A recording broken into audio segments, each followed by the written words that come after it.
ఎప్పటికప్పుడు తాజా వార్తలను అందిస్తున్న 35 ఏళ్లు పోరాటం చేసి అవిశ్వాసం కృషి చేసి ఏబీసీని సాధించి మరి తెలంగాణ ఉద్యమానికి ఎట్లయితే కేసీఆర్ గారు కష్టపడి తప్పించి ఎక్కని గుట్టలేదు ముక్కని రాయి లేదు ముక్కని దేవులే అన్న విధంగా కేసీఆర్ గారు తెలంగాణ తెచ్చిండు.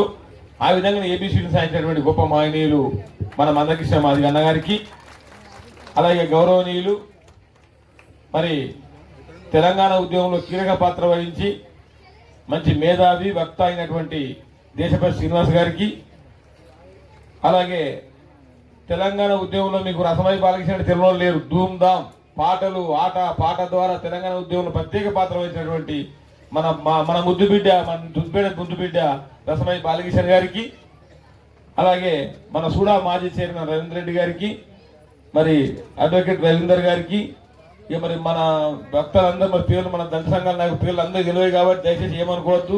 మన దళిత బాంధవులకు అందరికీ వేదిక పైన పెద్దలకు మరి వేదిక కింద ఉన్నటువంటి మా యొక్క మందపల్లి గ్రామ అన్నలకు తమ్ముళ్లకు చెల్లెమ్మలకు అక్కలకు మరి electronic media print media Rangachari గారికి మరి సిఆర్ యాదవ్ గారికి అందరికి కూడా నా యొక్క జైభీములు నమస్సుమాంజలు. ముఖ్యంగా మహనీయులు ఈరోజు మన గ్రామంలో మన మహనీయుల విగ్రహాలను ఆవిష్కరించుకున్నాం. అంబేద్కర్ ఒక ఏలువేటి చూపిస్తూ ఉన్నాడు, వారి బాటలో మనం నడవాలి. అంబేద్కర్ కానీ బాబు జగజీవన్ కానీ భారతదేశంలో గొప్ప మేధావులు, కొంచెంలో తప్పిపోయి ప్రధానమంత్రి కావాల్సిన వ్యక్తి మన బాబు జగజీవన్ గారు. ఇక అంబేద్కర్ అయితే ప్రపంచ మేధావి, భారత రాజ్యాంగ నిర్మాత, భారతదేశానికి దిశాన్ని తీసిన గొప్ప మహనీయులు మన అంబేద్కర్ గారు. మరి అంబేద్కర్ అనే వ్యక్తి లేకపోతే నేను మైక్ పట్టుకొని మాట్లాడుతున్నంటే నేను ఈ స్టేజ్కి వచ్చినంటే అంబేద్కర్ కృషి తప్ప ఇంకోటి కాదు నాకు. అంబేద్కర్ రాజ్యాంగం రాసింది కనుకనే సర్పంచ్ అయినా ఎంపీపీ అయినా జడ్పీటీసీ అయినా ఎస్సీఎస్సీ కమిషన్ చైర్మన్ మన మాజీ ముఖ్యమంత్రి మన తెలంగాణ సాహిత్య వ్యక్తి మన కేసీఆర్ గారి దయవలన మన హరీష్ రావు గారి దయవలన ఎస్సీఎస్సీ కమిషన్ చైర్మన్ నాకు పదవి ఇస్తే 33 జిల్లాలు తిరిగి ఎస్సీఎస్సీలకు ఏ పని పడ్డా కానీ మన 108 లెక్క పనిచేసుకుంటూ మరి వారి పేరును కేసీఆర్ గారి పేరును హరీష్ అన్న పేరును కాపాడుకుంటూ నిత్యం మేము ప్రజాసేవలో ఉంటూ ఉన్నాం. ఈనాడు మీరు అందరూ గమనించాలి కొన్ని విషయాలల్లో ఇన్ని 78 సంవత్సరాల తర్వాత కూడా ఇంకా వివక్ష ఉన్నది. ఆ వివక్ష ఉండద్దు అనేదే నేను కోరుతా ఉన్నా. ఇప్పుడు మీరు చూసారు ఇలా ఎలక్ట్రానిక్ మీడియా ప్రింట్ మీద ఈయనే ఉన్నారు. ఇక్కడ మీరు అంబేద్కర్ జయంతి ఉన్నది. 2.5 సంవత్సరాలు నేను నా పదవి 2.5 సంవత్సరాలు అయింది. 2.5 సంవత్సరాలు అయితే 10 సంవత్సరం అంబేద్కర్ ఆహ్వాన పత్రికలో ఎస్సీఎస్సీ కమిషన్ పేరు పెట్టిండ్రు, శిలాఫలకం మీద పేరు పెట్టిండ్రు.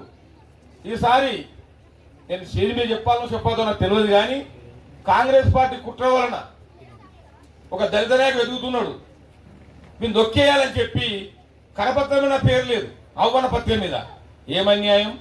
భారత రాజ్యాంగ నిర్మాత జయంతి సందర్భంగా రాజ్యాంగబద్ధమైన వ్యక్తిలో ఉన్నటువంటి వ్యక్తిని, నా క్యాబినెట్ ర్యాంక్ ఉన్న వ్యక్తిని నా పేరు ఉండేది సిద్దిపేట జిల్లాలో. అదే మెదక్ జిల్లా కలెక్టరు నా పేరు కార్డు పెట్టి ఇంటికి పంపిండు, కార్డు రమ్మని. సంగారెడ్డి జిల్లా కలెక్టరు నా పేరు మీద పెట్టి ఇంటికి పంపిండు.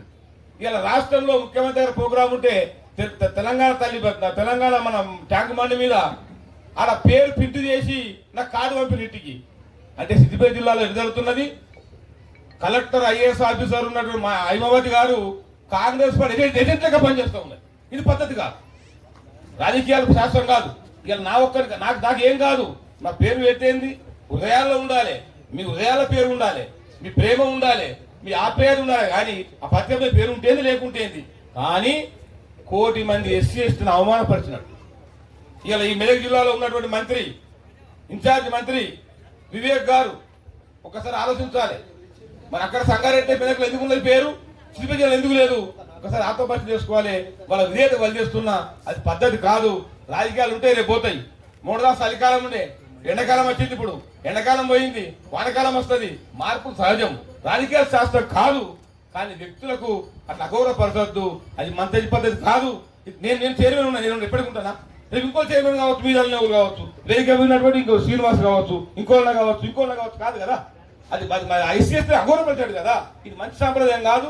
ఇది ప్రజాస్వామ్యానికి మంచిది కాదని చెప్పి కూడా ఈ సందర్భంగా తెలియజేస్తూ మనం అందరం కూడా అంబేద్కర్ చూపిన బాటలో మనం నడుచుకుంటూ బాబు చెప్పిన బాట నడుచుకుంటూ వారి ఆశయాలు కొనసాగించాలని చెప్పి కోరుకుంటూ మీ మందపల్లి గ్రామంలో మీ అందరు కలిసి అదృష్టపాకి వెళ్ళినందుకు మరొకసారి మీ అందరికి కూడా జై భీమ్ తెలియజేస్తా ఉన్నాను. జై భీమ్. గట్టిగా అంటలేరేమో ఆకలిందా ఏం? జై భీమ్. అంబేద్కర్ ఆశయాలను, బాబు జగజీవన్ రామ్ ఆశయాలను